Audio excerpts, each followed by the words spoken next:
Diary of দীপাতে তোমাদের সবাইকে স্বাগত। এখানে সকালবেলা আমি একটু বিছানাটাকে গুছিয়ে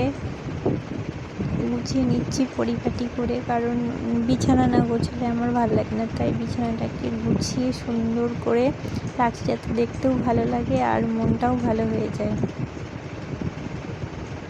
তারপর এখানে মাম্মাম এসে একটু ডিস্টার্ব করছিল, তারপর মামামকে জুতো পরতে বলা হয় কিন্তু না, ও পরতে চাইছিল না, ঝগড়া করছিল, তারপর হাসছিল। তারপর এখানে বৌদি সবজি কাটছিল, ওখানেও দুষ্টুমি। তারপর দেখো কাকিমার সাথে আমরা কোথায় চলে যাচ্ছি, এত কাদার মধ্যে আমরা কোথায় যাচ্ছি। কাকিমার সাথে একটু বেরিয়েছি, ওষুধ আনতে যাচ্ছি। আর আমাদের এখানে বৃষ্টি হলে এত পরিমাণে কাদা হয়, প্রচুর কাদা, কি বলবো, জামা কাপড় সব একদম কাদায় মাখামাখি করে, এত পরিমাণে কাদা। কয়েকদিন থেকে আবহাওয়াটা খুব খারাপ চলছে, কখনো বৃষ্টি হচ্ছে না, আর এতটা কাদা। আর কাকিমা এখানে বৃষ্টি পড়তে শুরু করেছে, ছাতা ফুটিয়ে নিয়েছি আর আমরা চলে যাচ্ছি। দেখা হচ্ছে নেক্সট ব্লগ।